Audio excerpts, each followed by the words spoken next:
I remember first seeing the trailer for The Batman and being super excited for it. Visually, it looked great and promised to be more of a murder mystery that highlighted the detective aspects of Batman as a character, so I was all in and ready to be amazed. I also saw the film the second week of its theater run, so all of the overwhelmingly positive reviews and ratings only furthered my excitement.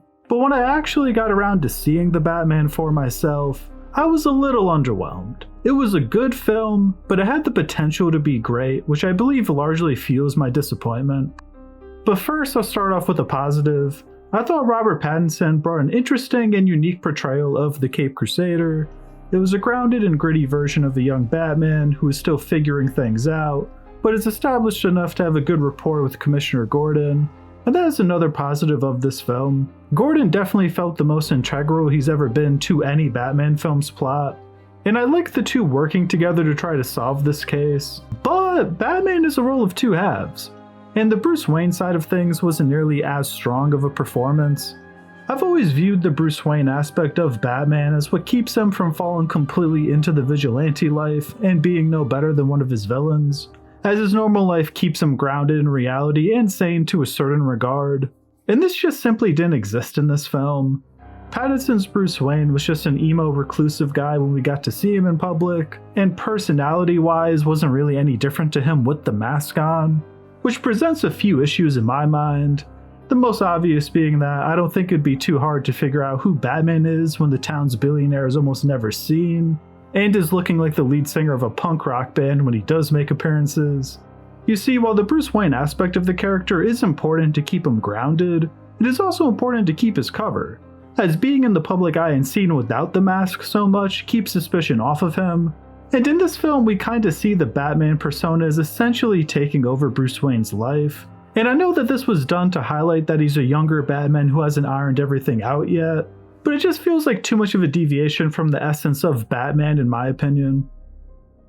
Now, it's often said that a hero can only be as good as their villain, and when it comes to Batman lore, there's plenty of great villains to choose from, and this film opted to go with the Riddler, which I think was a solid choice. Now, I would have preferred if they went with Hush as the lead villain, as we've never seen that character on the big screen, and this version of the Riddler actually looks like Hush a bit, but going with the Riddler makes sense given the murder mystery direction the plot goes in, and I think the Riddler fit well. And up until the scene of him speaking with Batman in Arkham Asylum after his arrest, I thought the Riddler was done perfectly. But this jail scene is where my major qualms with the film begin. The fact that the Riddler thought Batman was working with him this whole time is kind of just stupid. For a character who had been represented as being a few steps ahead for the majority of the film, him being so naive to believe that Batman was actually willingly helping him seems to clash with the way that he was portrayed up until this point. I think that the film would have worked better if he just simply was manipulating Batman into unknowingly helping him. And I actually think that the film should have ended on this note, where Batman visits him in Arkham Asylum after the Riddler's arrest, thinking that he's been victorious in catching the Riddler, when the Riddler then reveals that this is precisely where he wanted to be, and that Batman has unknowingly helped him every step of the way, culminating with bringing Falcone into the light. This then would leave us with a lot of interesting plot threads leading into Batman 2, where we could get to see the Riddler making connections in Arkham Asylum and furthering his goals to cleanse Gotham City. But instead, we got the final action sequence of the third act of this film, and I just wasn't a big fan of it. It felt a bit tacked on to what was already a fairly long film, and seeing Batman inject himself to go into rage mode is something I didn't need to see. I also feel like Batman got tossed around a bit too much in this film. If Riddler is going to be the smarter of the two, then Batman should at least be portrayed as a physical tank, but he kinda just gets shot and knocked unconscious multiple times, which felt weird to see. Now, while I think the film ran too long and botched the ending a bit, I do think it built up Gotham City very well. It does a good job establishing Gotham as being corrupted and unstable, but in a way that leaves it at least somewhat grounded and realistic, or at least as realistic as it can be with a dude dressed up like a bat fighting crime. And the Penguin was my highlight of this aspect of the film. I thought that Colin Farrell was great as the Penguin, and his sort of greedy, slimy character is a good reflection of the corrupt inner workings of the city that Batman is working to structurally eradicate. And this leaves us with just one last quote-unquote villain to touch upon, that being Catwoman, and I thought she was alright. I feel like the portrayal and the way the character functioned in the plot was similar to Catwoman from The Dark Knight Rises though, and I think I personally would have opted to not have Catwoman in the first film. I know we were a decade removed from Anne Hathaway's Catwoman at this point, but Dark Knight Rises was still the last solo Batman film preceding the Batman, so I just feel like having a somewhat similar portrayal of the character felt a bit too familiar, even though Zoe Kravitz did give a good performance, and having a Catwoman does mesh well with the corrupt and unstable vibe of Gotham City.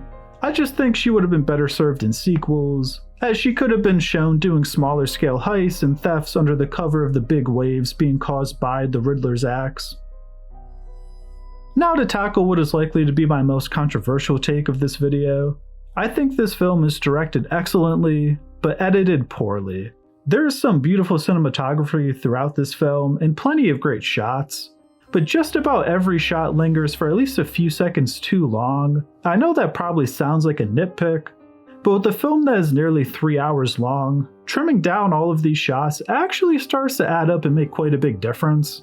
Now I know murder mysteries can be slow builds at times, but this film's pacing just feels a little too slow, and I think it is primarily due to the editing. Take the sequence where Batman is slowly walking towards the Penguin after crashing his car. Visually, this shot is stunning, but did we really need to see Batman slowly walk over for that long?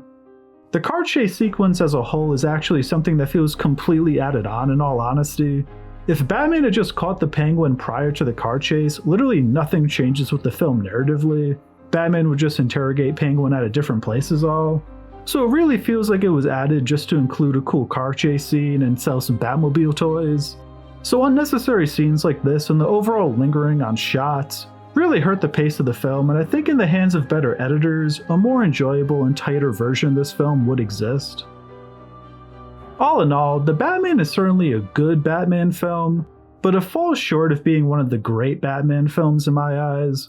All of the pieces required for an excellent Batman film are present. You've got a solid portrayal of the Caped Crusader, excellent directing, the workings of a good plot, and effective lore building, but certain creative decisions hold the film back just a bit from fully realizing all of its potential. But with this version of Gotham City being laid out and primed for further fleshing out, I think future installments can build upon this entry, and I look forward to seeing what Matt Reeves has in store. If you made it this far, thank you for watching. And if you enjoyed this analysis of the Batman, please consider dropping a like or subscribing. And if you agree, disagree, or just have strong takes on the Batman, I'd love to hear your thoughts in the comments.